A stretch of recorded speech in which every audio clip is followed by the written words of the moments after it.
Thank you, Steve. Thank you very much. Well, thank you all very much. It really is an honor to be with you today. Thank you for having this event. Thank you for your hospitality, and thank you for what you do.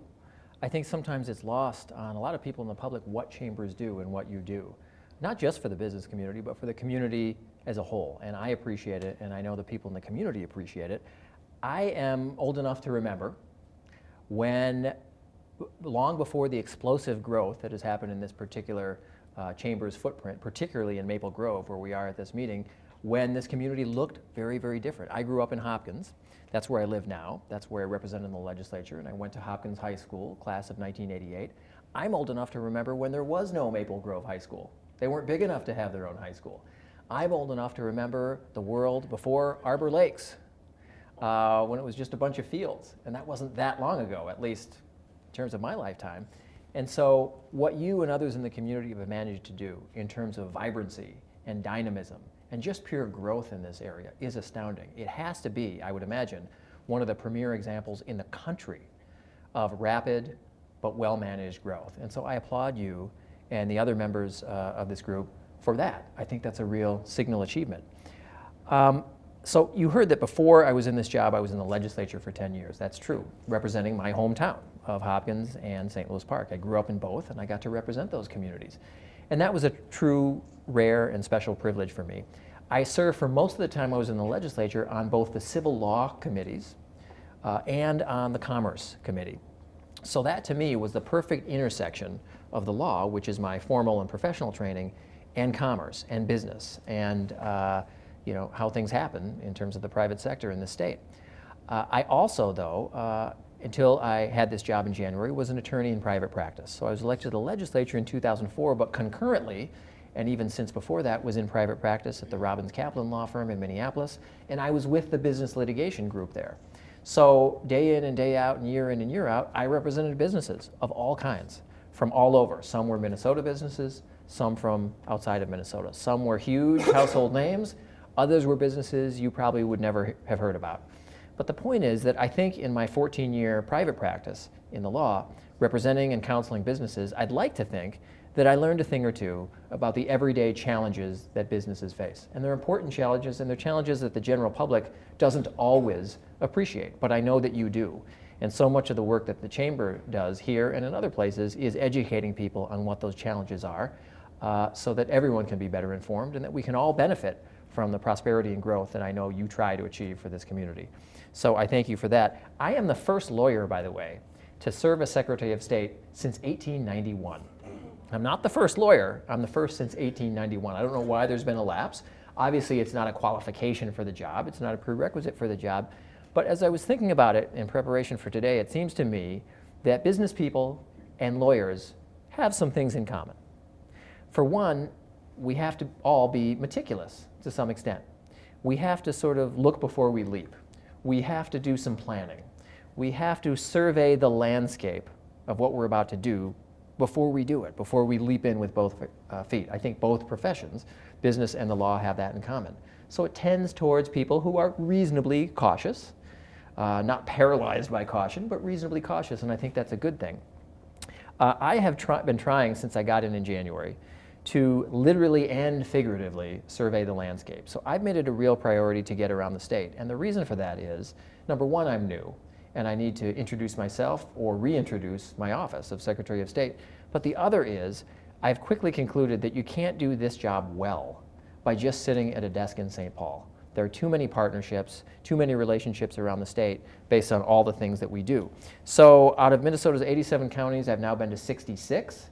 It'll be about 76 by the end of next week because of some traveling I'm going to be doing. And I've met with about 14 different chamber organizations just like this. Sometimes in a formal kind of speaking role, sometimes just in meetings with the executive director or president and board members.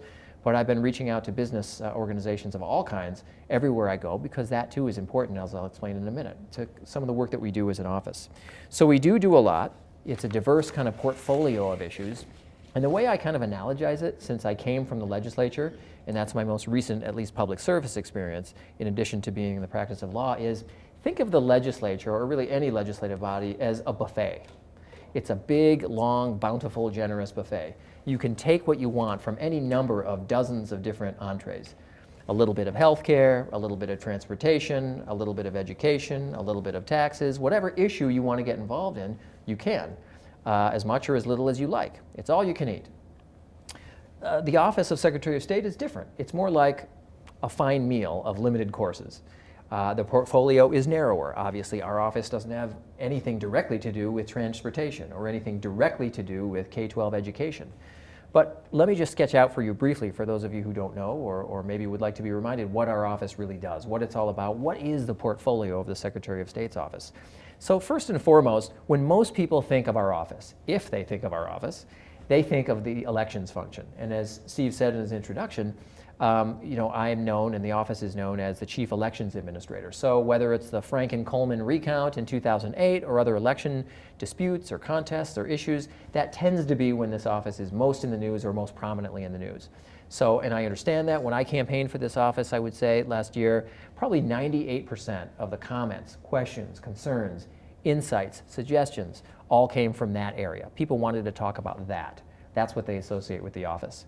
But then there's the other work that we do. For example, there's a program, little known, I would say, among most people, but very near and dear to me, that we run called the Safe at Home program. The Safe at Home program. And the Safe at Home program is an address confidentiality or address anonymity program for victims of domestic violence or others who fear for their safety or their lives or the lives and safety of their family.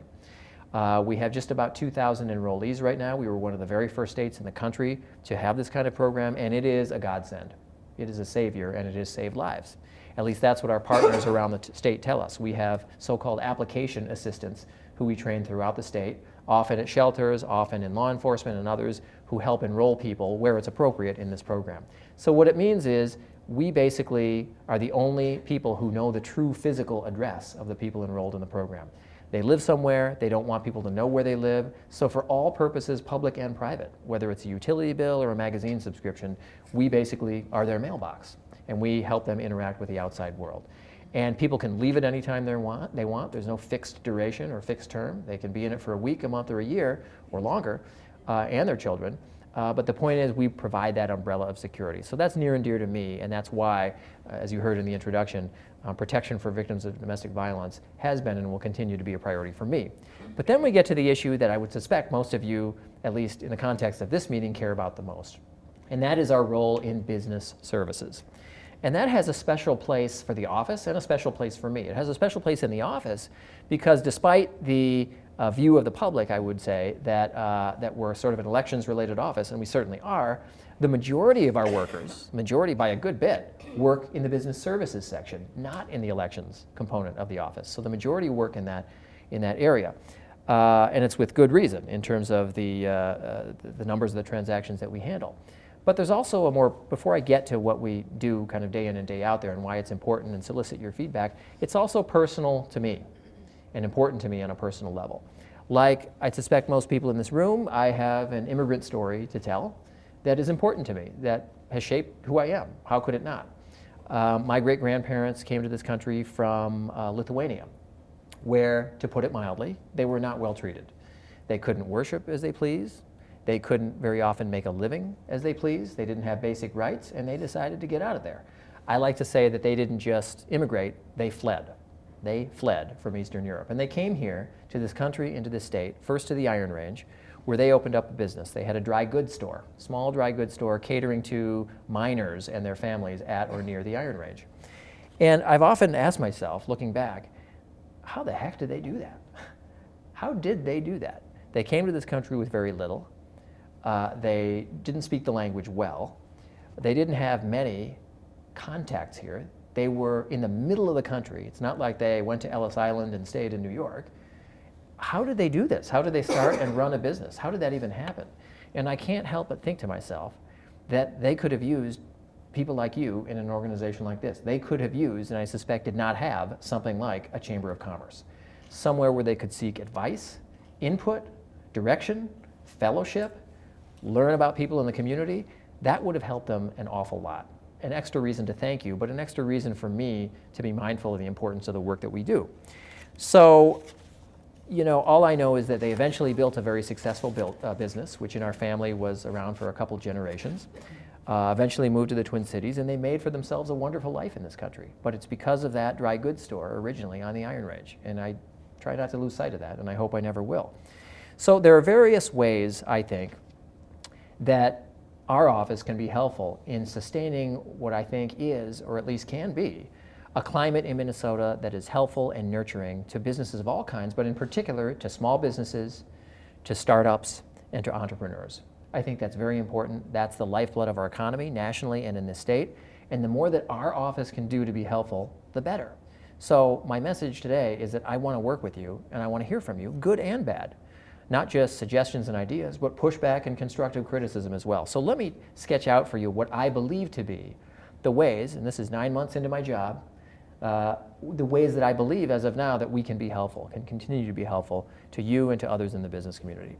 The first way we can be helpful is simply by doing well at what the law says we must do, the administrative work of our office. As many of you know, businesses routinely, annually, have to file certain paperwork with our office. They have to file it right away when they become a going concern, and then routinely on an annual basis they have to file everything from name changes to just renewals and so forth for all sorts of business entities across the spectrum. So just to give you a sense and a context of what kind of numbers we're talking about here today, so far, as of just before I came here today, we've processed 44,000, registered 44,000 businesses and 2,000 nonprofits. You may know, and maybe you've talked about this at past sessions, we have a new species of entity in Minnesota as of January 1st called the Public Benefit Corporation.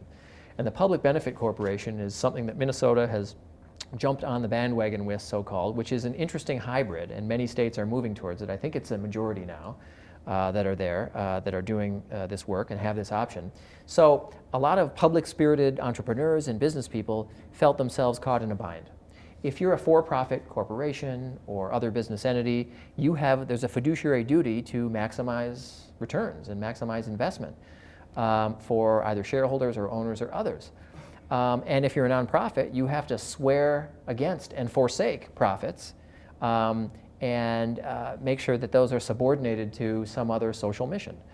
But what about a hybrid entity? What about an entity, hence the Public Benefit Corporation, that can do both? You're a for-profit entity.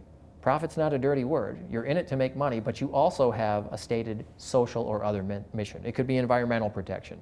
It could be civil rights. It could be transportation. It could be anything. The arts. So you're in it to make money, but you're not going to be criticized or sued, even worse, for failing to maximize profits or returns and that kind of thing, because you have sort of this dual purpose. So far, I think I'm told we have, we're chasing 52 now. Okay, 52 that have filed in Minnesota so far.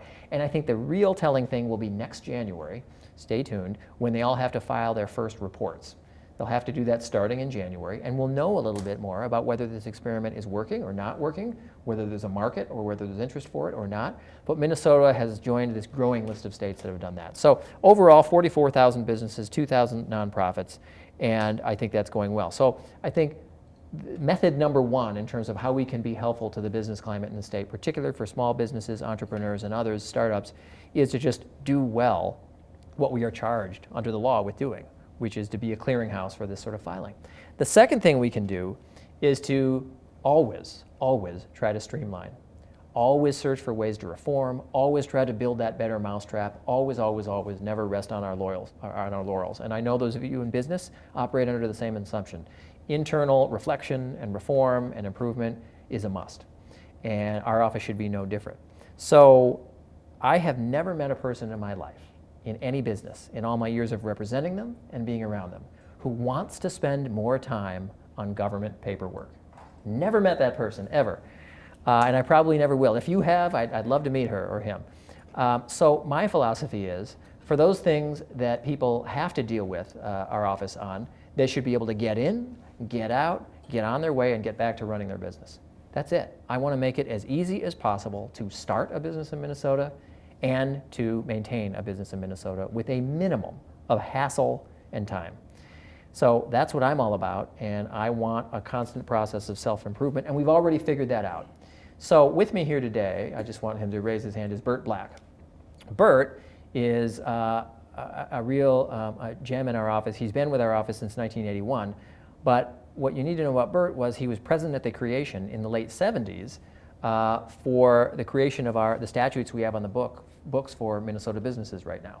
So he was the actual reporter, it's called, for those who were drafting those laws back in the late 70s and in the very early 80s. So he is one of the state's preeminent resources on business law, with, I should say, an encyclopedic memory and knowledge of the business law and how to navigate the ins and outs. So he is our counsel, he is our legal advisor in-house. And I mention that because he's the one who collaborated on some of the streamlining that we've already been doing. For example, a notable trend in business, not just in Minnesota, but all over the country, is to change business entities. So business corporations who want to become LLCs, for example. That's a hot trend, and probably at this point, more than just a fad, I would say. Looking at the numbers and the charts and graphs, I think that's a real movement and migration.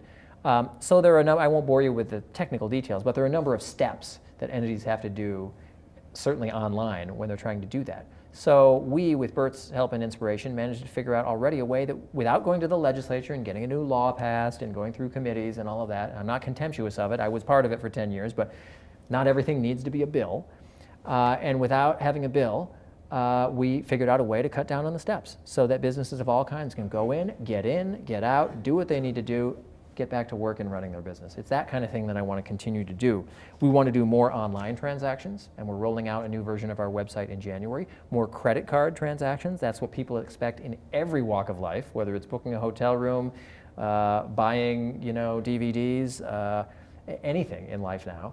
And we should be no different. And we're substantially there. The vast majority of what you can do with our office, you can do online and by credit card, but there are some gaps that we need to fill, and we're going to fill them.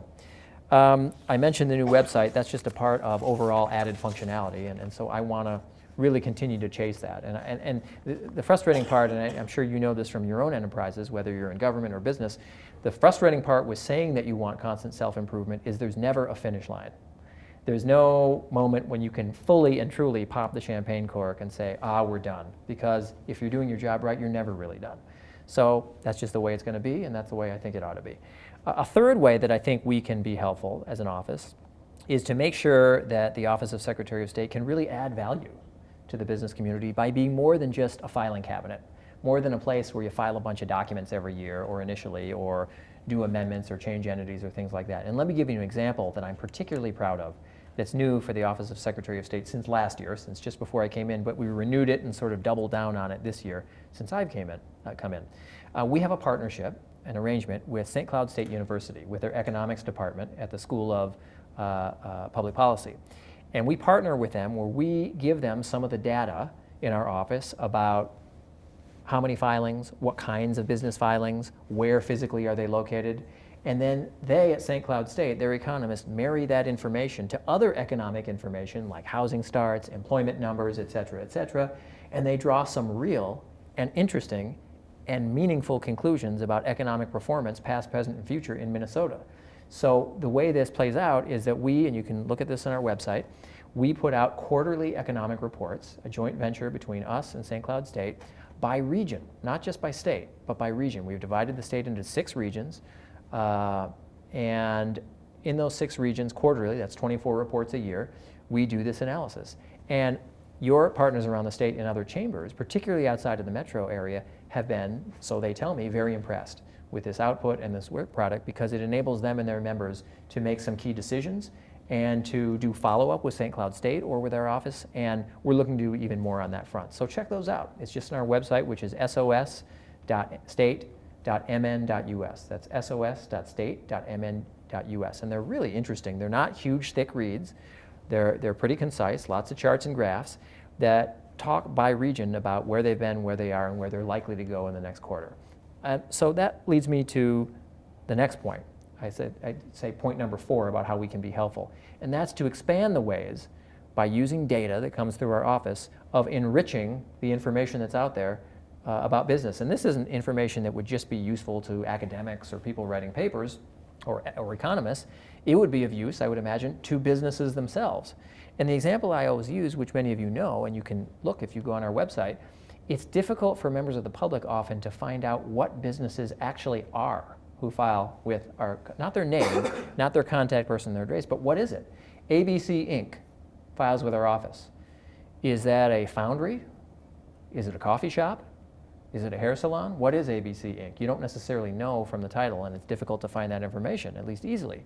And so one of the things that we're entertaining doing, and I'd be interested in your thoughts or pushback after this, is on a voluntary basis, and I want to stress that, totally voluntary, no one would have to do this, enabling people who file or renew with our office to answer a few questions about their business. They need not do it, there's no penalty, but answer a few questions, and they could be things like, what is your business? And maybe there's a drop-down menu based on certain established codes, industry codes, or others. Or how many employees do you have? Or is this a part-time business or a full-time business? You know, some proportion of the businesses whose filings we take in are maybe a hobby business or a side business, maybe not someone's full-time year-round profession. So we want to know those kinds of things. And then we'd also want to know, because it's good for them and everyone, whether they're veteran-owned, women or minority-owned, because there are often advantages in law for those businesses, and often businesses don't take advantage of that. So they could self-certify there, subject to later verification. So these are some of the things that I think we can do in terms of data to enrich the overall pool of data, not just for the people at St. Cloud State and academics, but for businesses and everyone as well. So we really have a deeper, richer, more meaningful picture of what the businesses are out there. I know, Steve, I assume that you, like other chambers, really do a great job, I think, of getting to know the profile of your own members. But not everyone is a member of a chamber, and so you might not know the general statistics about who's in the community and who may not yet be a chamber member. So let me end with one final way that I'm excited about, that we have been and can continue to help the business community, and that's by supporting and partnering with some really unique and dynamic organizations and outfits here in Minnesota that cater specifically to helping small businesses, startups, and entrepreneurs. Has anyone here heard of something called the Minnesota Cup? The Minnesota Cup, okay? The Minnesota Cup has been around for 11 years. It's amazing. Our office is an official supporter and participant in the program. It's run out of the U of M's Carlson School of Business. It's a rigorous competition for Minnesota entrepreneurs seeking seed financing, so startups. Open to any startup with revenues under $1 million. And they make a series of pitches to various panels of judges about their particular idea or their output, whether it's a good or service, it doesn't matter. There's 7 different categories, soon to be 8, whether it's energy and environment, food, technology. I can't remember all the categories. The finalists in each of the 7 categories win $30,000. The ultimate winner from among the 7 wins $85,000. And just to show you how the snowball effect of winning the Minnesota Cup or even being a finalist in terms of these really being the cream of the crop and attracting a lot of attention, even if they aren't the ultimate winner, since 2005, the year that they started, the finalists, just the finalists, have raised a collective $170 million in investment in financing. $170 million. That's Minnesota companies, startups, entrepreneurs, small business people who either win or compete at a high level in this competition through the Carlson School. If you know someone who has a startup or an idea or a new business who might want to compete in this of any age, it's done through the Carlson School. This is not a student thing. This is people of all ages. Got to be from Minnesota though. If you know someone, go to their website. It's mncup.org, mncup.org. It's amazing. I was a judge in the final round about a month ago now, and you would not believe the quality and the spirit and the inventiveness of these entrepreneurs. It's really quite something. It was really a difficult decision to make in terms of who the finalist was, but I really recommend it to you, and this is something that I want to let chambers know more about because they may have members or members who know others who might be eligible for this and might want to at least look into it. So I urge you to do that. A second example of this is something in an organization that I just spent some time with a couple nights ago called Legal Corps. Now, those of you who either are lawyers, if you are, or no lawyers, know that lawyers really have an obligation to do pro bono service. The State Bar Association has some pretty strong recommendations that lawyers do free legal service. But usually when you hear about pro bono or free legal service, it's usually in the litigation context, somebody representing someone who can't afford it in a family law situation, a marriage dissolution or custody or obtaining a protective order or something like that. Various other disputes, people who are in court. But what about businesses who need legal help not in the courtroom, but just in terms of entity formation, other kind of elementary first rung kind of business issues or startup issues, but they can't afford it. Who represents them? Where's the pro bono work for them? Well, about a decade or so ago, there was a group in Minnesota that started called Legal Corps, and Corps is C-O-R-P-S. So Legal Corps started, and it's a tremendous organization, growing each and every year. And they too have an entrepreneurial spirit, helping out startups and small businesses and entrepreneurs. So it's those kinds of relationships, and we're a supporter, and I got to address their annual gala a couple nights ago. That kind of thing too, using the weight of this office to broadcast and promote those groups and making sure people look into those. So I guess today the message, as I said before, is that I want to extend a hand to all of you and say that I am looking, not just today, but in the days, weeks, months, and years ahead, as long as I'm in this office, for your ideas, your input, including, by the way, your constructive criticism, pushback, suggestions, and so forth. I really want to hear that, and it's important for us, for me, for this office, to have a strong and good and communicative relationship with the business community, including but not limited to the chambers like this, who really make things happen in communities. So I appreciate that. I invite you to email me anytime. My email is just the regular conventional state email at steve.simon@state.mn.us. steve.simon@state.mn.us. There's no gatekeeper or filter or anything like that. It comes right to me.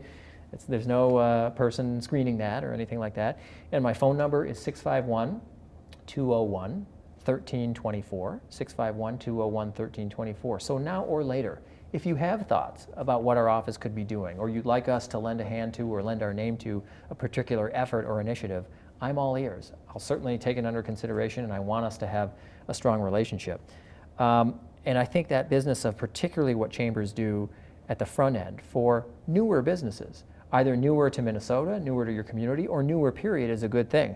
I'm fond of what Mark Twain once said. He said, "The secret of getting ahead is getting started."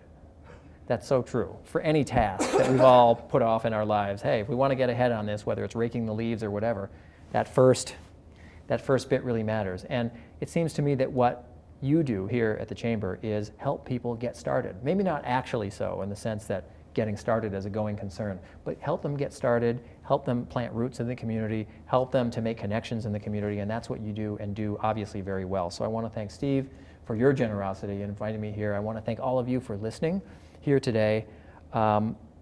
You do a great service to the community. I appreciate it, and I know the hundreds and probably thousands of businesses, residents, clients, and customers in the community also appreciate what you do.